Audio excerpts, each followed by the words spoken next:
पिछले पार्ट में हमने देखा कि माउंटेन सेक्ट और 4R डिपार्टमेंट के बीच मैच चल रहा था।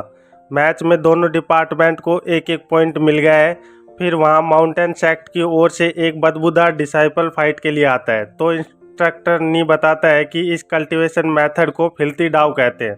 इस पार्ट की शुरुआत में क्विंगजू बताता है फिल्थी डाउ एक ऐसी टेक्निक है जिसे हर कोई अचीव नहीं कर पाता। फिल्थी डाउ टेक्निक को मास्टर करने के लिए सालों तक बदबूदार कीचड़ के तालाब में कल्टीवेशन करना होता है। और एल्डर जू से कहता है कि क्या तुमने सच में अपने एक डिसाइपल को इतनी खतरनाक कल्टीवेशन करने भेज दिया था? तो एल्डर जू कहता है, इसे मैंने नहीं भेजा था, मैं तो सभी डिसाइपल्स को 5 इम्प्योर कल्टीवेशन के बारे में जानकारी दे रहा था कि इन इम्प्योर रूट कल्टीवेशन को करना बहुत कठिन होता है।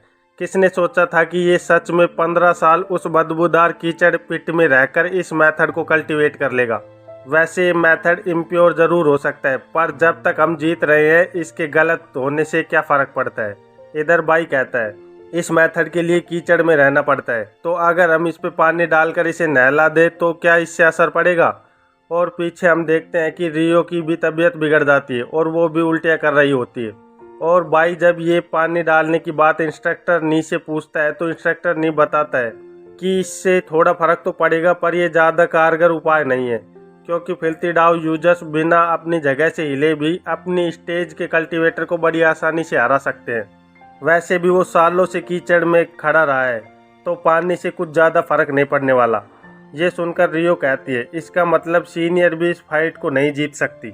थोड़ी देर पहले मैं बस कुछ सेकंड के लिए उसके सामने आई थी और अब मेरी इतनी बुरी हालत हो गई है कि मैं यहाँ खड़ी भी नहीं हो पा रही, यहाँ तक कि मेरी सी कॉन्शियसनेस भी मैली हो गई है। और फिर हमें बैटल ग्राउंड का सीन दिखाया जाता है जहाँ 4R डिपार्टमेंट की सीनियर डिसाइपल यून ने बदबूदार हेसंग पर वाटर अटैक कर दिया है, जिससे वो पानी के अंदर चला जाता है और उसकी बदबू धुलने लगती है।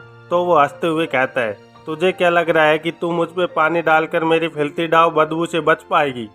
तू मूर्ख है, क्योंकि ये करना नामुमकिन है। मैंने 15 साल तक उस कीचड़ पिट में रहकर उसे अपनी बॉडी से सोखा है। इसे धोना नामुमकिन है और पानी के अंदर ही घूमने लगता है, जिससे वहाँ पानी का बवंडर बन जाता है और हेसंग से कीचड़ निकलकर पूरे ग्राउंड में फैलने लगता है। तो वहाँ मौजूद सभी डिसाइपल उसे गालियाँ देने लगते हैं, पर वो कीचड़ भालू की तरह निकलते रहते हैं।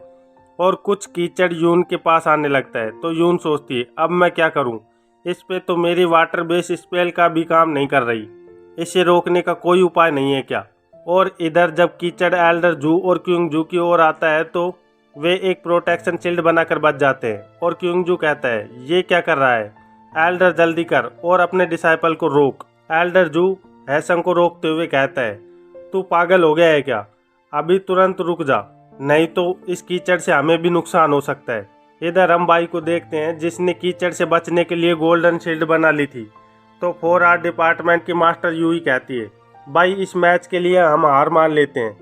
तो बाई भी यूई की बात मानते हुए कहता है, हाँ यही सही रहेगा, इस राउंड में यून को बहुत परेशानी हो रही है।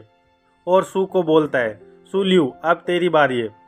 तो सू कॉन्फिडेंस के साथ कहती है, मास्टर ये सब मुझ पे छोड़ दो, आपकी डिसाइपल इन छोटे मोटे चैलेंजों से नहीं घबराती, मैं इसे जरूर हरा दूंगी, आप चिंता मत करो। ये सुनकर पास में खड़ा जिंग कहता है, औरतें सच में यूजलेस होती हैं, नो वंडर कि ये लोग 4R डिपार्टमेंट को कल्टीवेटर नहीं एक्टर समझते हैं। जिंग को ऐसा कहते देख बाई को गुस्सा आ जाता है और वो एक स्पेल का यूज करता है, जिसकी वजह से कीचड़ का एक हिस्सा जिंग की ओर आ जाता है।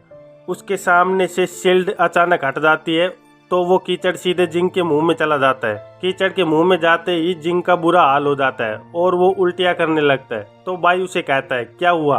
तुम तो एक स्वार्ड कल्टीवेटर हो, फिर तुम्हारी स्पिरिचुअल क्यू कंट्रोल इतनी खराब क्यों है? जिंग ये सुनकर गुस्से से बाई को गालियाँ निकालने लगता है। तो इंस्ट्रक्टर नी उसे रोकते हुए कहता है, ये क्या कर रहे हो? क्या तुम अंकल बाई से लड़ाई करना चाहते हो? तो जिंग गुस्से से इंस्ट्रक्टर नी का गला पकड़ लेता है और कहता है, इसकी वजह से मुझे कीचड़ खाना पड़ा और तू मुझे चुप रहने को बोल रहा है?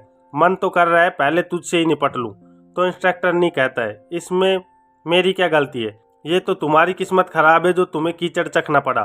तभी वहाँ कुछ होता है जिससे जिंग और नी चौंक जाते हैं और एल्डर जू की भी आंखें फट जाती हैं और वो कहता है, ये कैसे संभव है? फिर हमें पता चलता है कि सू बैटल ग्राउंड में पहुंच चुकी है और उसने बदबूदार हेसंग पर एक खतरनाक थंडर अटैक कर दिया है। और सू कहती है, तो ये फिल्थी डाव है, ये तो बहुत कमज़ोर निकला, ये तो मेरे साथ लड़ाई करने के काबिल भी नहीं है। ये देखकर क्योंगजू कहता है, अनऑर्थोडॉक्स कल्टीवेशन इस स्टेज के सामने कुछ नहीं कर सकती। अगर ये नहीं जीत सकता तो इसकी जगह किसी दूसरे डिसाइपल को भेजो। तो एल्डर जू कहता है, नहीं रुको एक मिनट, वो अभी तक हारा नहीं है। तो क्योंगजू कहता है, ये क्या कह रहा है, देख एक बार बिजली की वजह से उसका क्या हाल हो गया है, वो तो राख का पुतला बन गया है। तभी बदबूदार हेसंग के चेहरे से राख हटने लगती है और उसकी स्किन दिखने लगती है। तो क्योंगजू कहता है, ओह कुछ तो गलत है, इसने बिजली से बचने के लिए अपनी बॉडी को टेम्पर कर लिया है। ये देखकर बीस्ट टेमिंग डिपार्टमेंट का इंस्ट्रक्टर यू शोक होकर कहता है, ये कैसे हो सकता है, इसने अपने शरीर को टेम्पर करके इमाक्यूलेट में परिवर्तित कर लिया। तो जिंग कहता है, इंस्ट्रक्टर यू आप यहाँ कब आए। और इंस्ट्रक्टर नी पूछता है, लेकिन क्या इस कंडीशन में कोई अपनी बॉडी को वास्तव में टेम्पर कर सकता है। तो इंस्ट्रक्टर यू कहता है, कर सकता है या नहीं इस बात को छोड़ो, देखो ये हो रहा है, हमें इसे रोकना होगा, नहीं तो साउथर्न रेलम में अकेडमी की पोजीशन खतरे में आ जाएगी। और सू को चिल्ला के कहता है, क्या कर रही है, जल्दी कुछ कर, तेरे पास ये अच्छा मौका है, जल्दी से उसे हरा दे। पर सू यू की बातों पर ध्यान नहीं देती। तो यू कहता है, क्या हुआ, तुम्हें सुनाई नहीं दे रहा क्या तू बहरी है। और चौंकते हुए कहता है, ये क्या कर रही है, दुश्मन के सामने इस वक्त ये कल्टीवेशन कर रही है। और हम देखते हैं कि सू बैटल ग्राउंड में बैठकर ध्यान में चली जाती है, जिससे उसके शरीर से ओरा निकलने लगता है। तो इंस्ट्रक्टर यू बाई को कहता है, बाई लियो चैन, क्या तुमने अपने डिसाइपल को ये फालतूगिरी सिखाई है, ये कितनी मूर्ख है। तो बाई कहता है, क्या तुमने जिंग को कीचड़ खाते नहीं देखा, या फिर तुम भी थोड़ा चखना चाहते हो। तो इंस्ट्रक्टर यू को बहुत गुस्सा आता है, पर वो इस वक्त कुछ नहीं कर सकता क्योंकि वहाँ पे बहुत से एकेडमी के इंस्ट्रक्टर मौजूद होते हैं। तो वो अपने गुस्से को पी जाता है। और एल्डर जू उन्हें कहता है, तुमने तो अब देख लिया है कि फिल्थी डाव मेथड से बॉडी कितनी स्ट्रोंग हो जाती है, तुम्हें अभी घबराने की ज़रूरत नहीं है, क्योंकि जब मैं वापस जाऊंगा तो अपने सारे डिसाइपल्स को फिल्थी डाव बना दूंगा। और जब ऐसा होगा तो तुम्हारे साथ पूरी एकेडमी घबराएगी। अभी के लिए सब ठीक है, तो घबराने की ज़रूरत नहीं है। ये सुनकर इंस्ट्रक्टर यू गुस्से से कहता है, ये तो सिर्फ फिल्थी डाव ही तो है, तुम्हें क्या लगता है कि हम इसे कल्टीवेट नहीं कर सकते। और जिंग और नी को पकड़ते हुए कहता है, हमें भी इन्हीं की तरह करना होगा, हम भी अलग अलग डिपार्टमेंट के डिसाइपल्स को फिल्थी डाव कल्टीवेट करवाएंगे। तो जिंग कहता है, मुझे नहीं लगता हम ऐसा कर पाएंगे, क्योंकि हमारे पास इतने कीचड़ के पिट नहीं है। तो ब्रोदर यू तुम्हें कुछ और सोचना पड़ेगा। और नी कहता है, सॉरी ब्रोदर यू, पर मेरा फॉर्मेशन डिपार्टमेंट के डिसाइपल इस तरह की कल्टीवेशन को यूज नहीं करते। तो इंस्ट्रक्टर यू कहता है, क्या हुआ अगर हमारे पास ज़्यादा पिट नहीं है तो हम और बना लेंगे।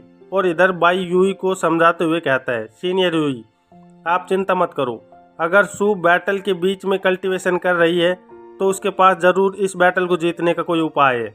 तो यूई कहती है, चिंता कैसे ना करूं, विरोधी का रेलम सूल्यू से बहुत ज़्यादा है और अब उसके पास इमाक्यूलेट बॉडी भी है। तो बाई कहता है, वैसे अगर इमाक्यूलेट बॉडी को कंपेयर करें तो मेरी डिसाइपल तो बहुत बड़ी मॉन्स्टर है।